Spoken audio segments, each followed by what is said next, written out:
Title: Outsmart Anyone, 6 Signs of the Unaware Fool. Have you ever wondered? What's more dangerous than being weak? It's being stupid and not knowing it, not the kind of stupidity we laugh off in movies or memes.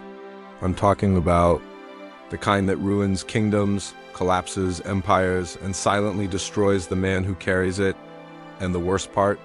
It often hides behind a smile, behind kindness, behind a sense of goodness that was never questioned. Machiavelli once warned, U.S., a prince who surrounds himself with fools will soon become one. And yet, every day, we walk into rooms filled with those exact fools sometimes without realizing we've become one ourselves. Let me ask you something. Have you ever tried to be so good, so agreeable, so respectful, that you thought it would protect you from being used? That if you showed kindness first, the world would return the favor? We've been taught that goodness is a shield, that if we lower our sword, others will do the same. But here's the truth. In the game of power, goodness without strategy is just a target on your back. It's like walking into a battlefield with your chest exposed, shouting, "I come in peace," and expecting your enemies to drop their weapons. That's not virtue. That's delusion. You see, the real danger isn't just in being soft. It's in believing that softness alone makes you righteous, that being kind without caution makes you noble. But history doesn't remember the overly kind. It remembers the calculated. The ones who knew when to show mercy and when to hold the line. This video isn't about mocking weakness.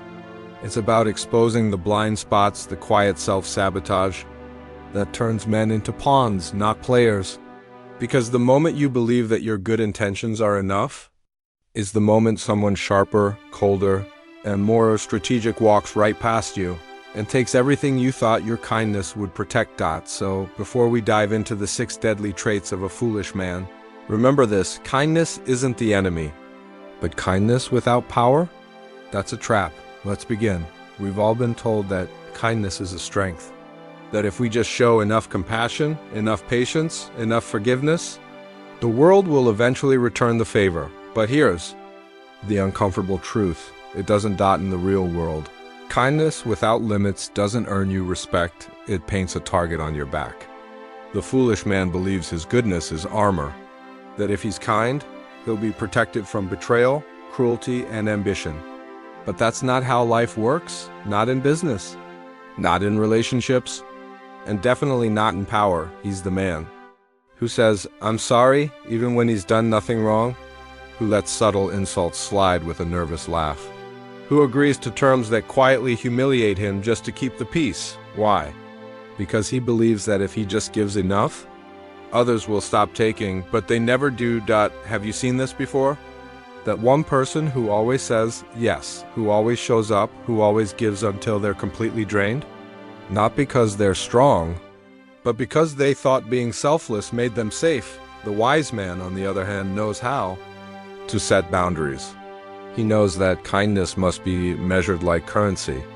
You give too much of it to the wrong people, and it becomes a weakness, a vulnerability, an open invitation for the manipulative, the greedy, the cunning. It's not that kindness is wrong, it's that kindness without self-respect is dangerous, because the world doesn't reward those who give without question. It uses them, it drains them. It leaves them wondering why no one values what they gave. Here's the bitter irony. The more you bend, the more people push. The more you offer, the less you're worth. And when you finally break, no one thanks you. No one remembers your sacrifices. They just move on to the next giver. So ask yourself this: is your kindness coming from strength or from fear? Do you give because it's the right thing, or because you're afraid of being rejected, unloved, unseen? True kindness doesn't cost your dignity. Real compassion doesn't bleed you dry. The foolish man gives to be accepted. The wise man gives with intention. And that difference, that's what separates prey from power. Some men fear silence more than they fear failure. They walk into a room, and within seconds they start talking about their dreams, their plans, their frustrations, sometimes even their secrets. Not because anyone asked, but because they crave to be seen, to be liked, to feel relevant. And yet, in the eyes of the powerful, this neediness is never admired. It's studied. It's used. You see, the foolish man believes that being open is the same as being honest, that revealing everything about himself is a sign of authenticity. But in the real world, especially in rooms filled with strategy and ego, this kind of authenticity is a weapon turned inward. Let me ask you this. Have you ever left a conversation feeling like you said too much? Like you gave away something you didn't mean to? That's not connection, that's exposure. And exposure in the wrong room is suicide. The wise man enters quietly. He observes, he listens.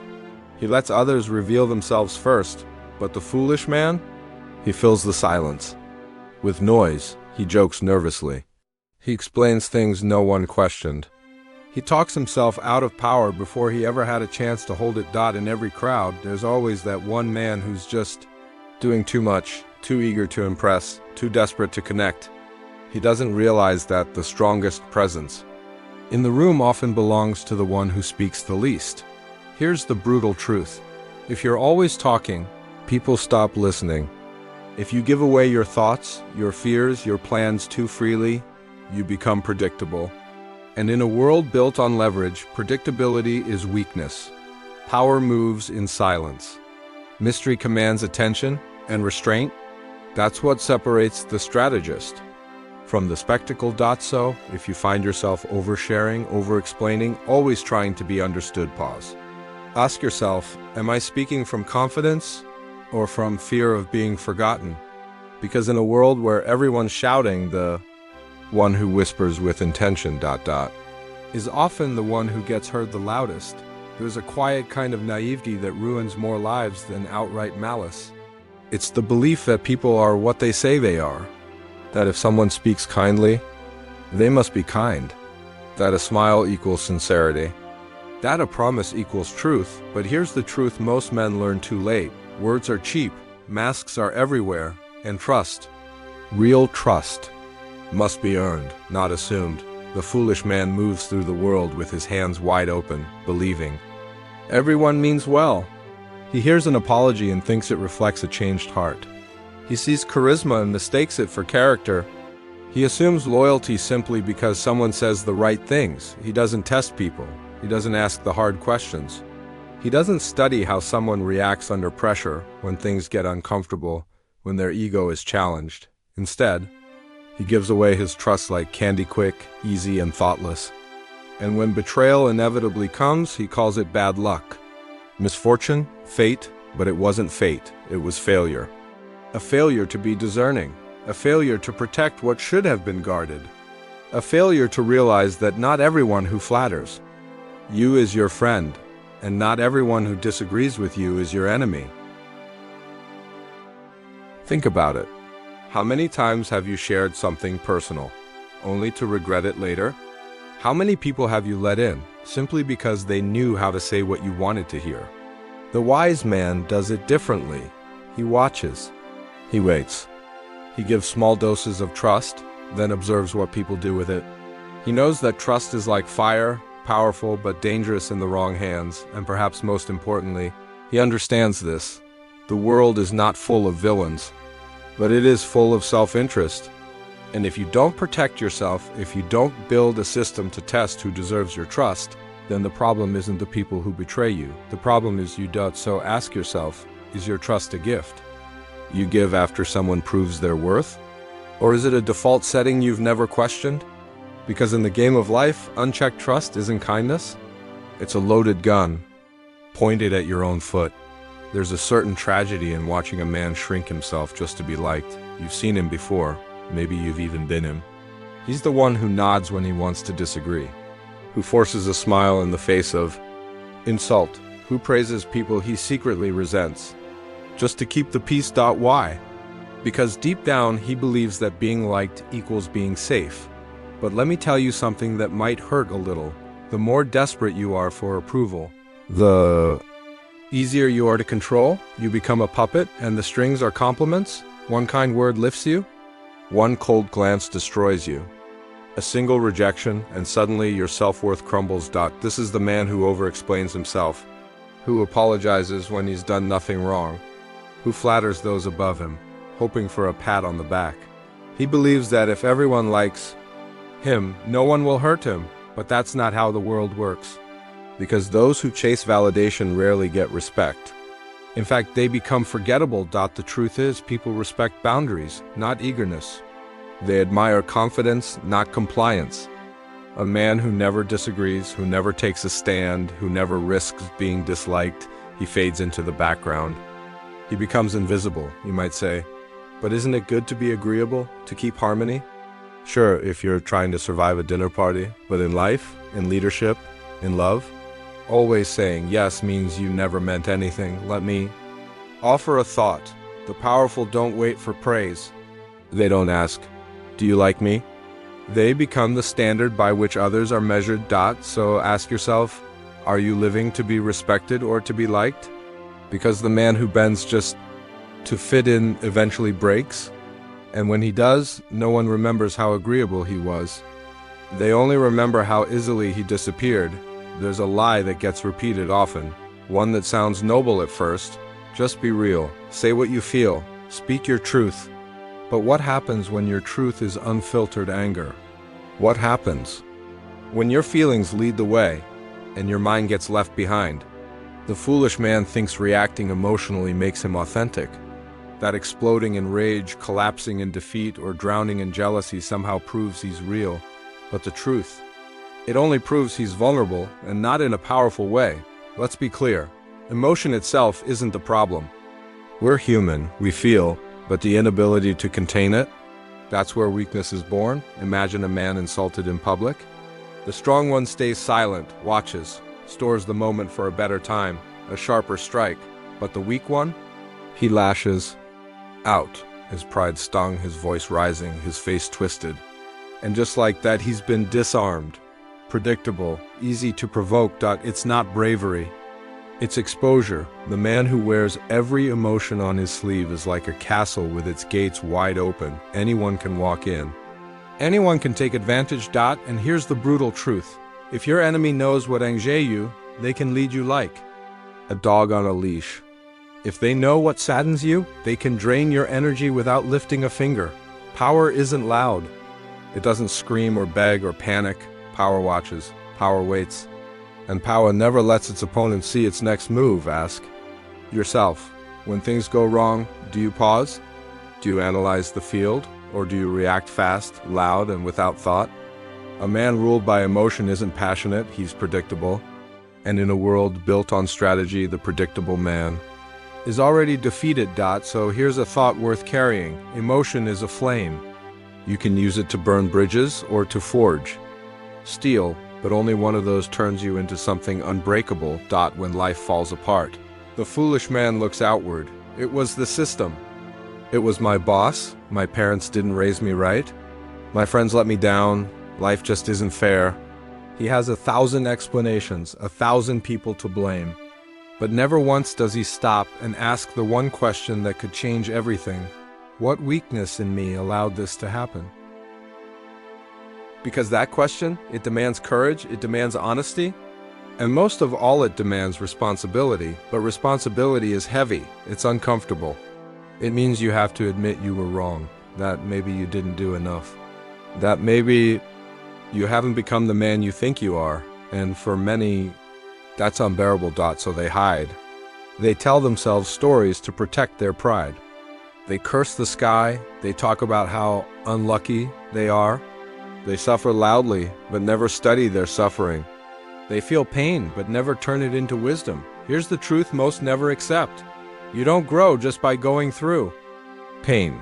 You grow by learning from it. And learning means facing the mirror.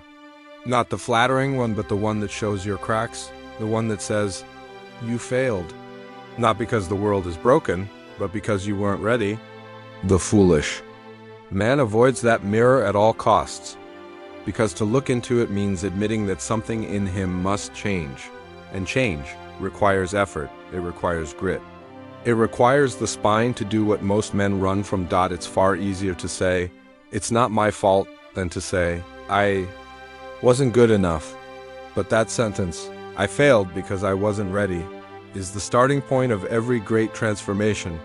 And the man who refuses to say it, he stays stuck.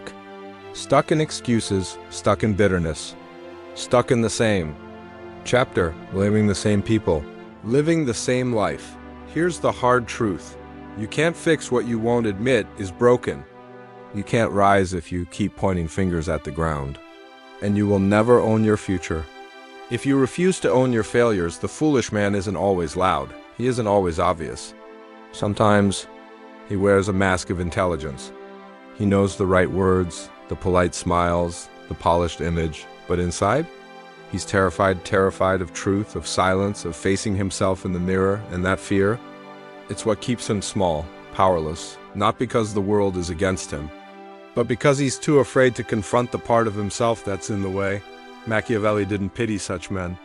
He studied them, watched them unravel not because of some grand catastrophe, but through a slow, quiet betrayal of their own potential. They traded truth for comfort, discipline for distraction, responsibility for applause. And now, here you are, at the same crossroads, two paths.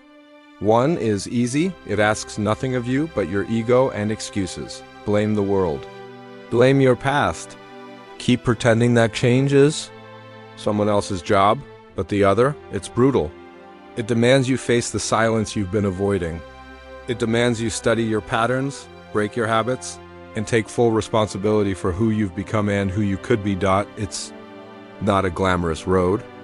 It's lonely at first. It's uncomfortable.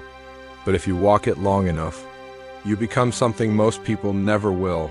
Untouchable, disciplined, dangerous in the best way. So ask yourself, which path are you really on? Are you still chasing approval, still blaming the system, still reacting from emotion? Or are you finally ready to master yourself? Because the truth is, the world doesn't need another man trying to look powerful. It needs men who are uncheckable because they've faced every part of themselves and refuse to flinch. You can stay where you are, or you can start the hard road. The one that breaks you down just to build you into something the world can't manipulate, can't ignore, can't break. Most won't take it. But if you're one of the few who do, we'll see you on the other side.